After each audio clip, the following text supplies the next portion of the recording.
Routes, especially routes that are on shorter walls, tend to move sideways a lot, and it may be difficult for you to learn how to traverse that sideways movement while also moving your center of gravity. So that's what we're going to talk about today in our video, 5 tips that are going to help you move sideways while you're climbing. Let's get into it. Hi, I'm Sarah from SendEdition.com. If you're new to climbing between a V0 and V5, click subscribe.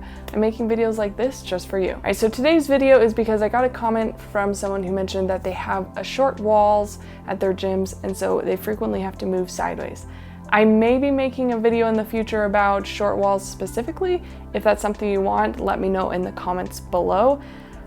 For today though, let's kick it off with the 5 tips on how to move sideways on a route much easier. Tip number 1 is when the route is mostly your hands moving sideways, you're going to keep your feet in place for a while until your body is to a point where it's just kind of tiring. In these situations, you're going to use your hands to walk across the route, and when you're moving your hands across the route, try and keep your arms as straight as possible. Now, it's likely that you're going to have to transfer your feet to another part of the route. If you are doing this, just do your best to keep your arms as straight as possible. In this case, the route is too close to the ground for me to do that, so I do have to lock my arms a little bit just so that I can do the transfer to the next part of the climb. Tip number 2 is when the route moves sideways mostly with your feet, this is about your weight distribution. Now, while you are placing your foot, all of your weight should be on your back foot. Once your foot is placed in a good spot,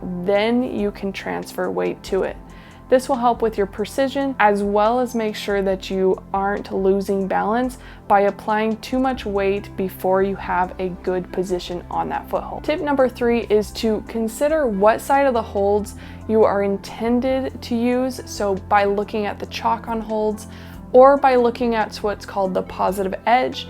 A positive edge is where there's like a lip or something that you can actually grab onto. There are 2 main types when you're doing a sideways movement. There are side pulls, so that's when you put your body in the opposite direction of the weight, and then there's Gastons, where you actually put your weight in the same side as the hold. And the difference between the 2 is with a Gaston, your fingertips are going to be on the side of your body, whereas a side pull, your fingers are going to be on the outside away from your body. And by recognizing which way you need to place your handholds, you're better able to recognize where your center of gravity needs to be. For example, if you're doing a side pull, you're going to have your weight further away from the hold, whereas when you're doing a Gaston, you're going to have your center of gravity closest to your hand. Tip number 4 is related to Gastons. Now, ideally, if you are doing a Gaston moving sideways movement, if there is a high right foot, is really good with a left Gaston. If you're using a right Gaston, then a high left foot would be a good counterbalance. The reason for this is because the higher foot pushes your body more into the hold, so you're better able to leverage that positive edge and not slip off of it. Tip number 5 is deciding whether or not you should cross your legs in between, or if you should switch feet. Now, with switching feet, these are ideal if you have good handholds to keep you steady. When it comes to crossing through your body, this is better if you don't have the best handholds, but you have good balance in your legs and hips. Of course, to make this movement, you're going to be very careful with your core.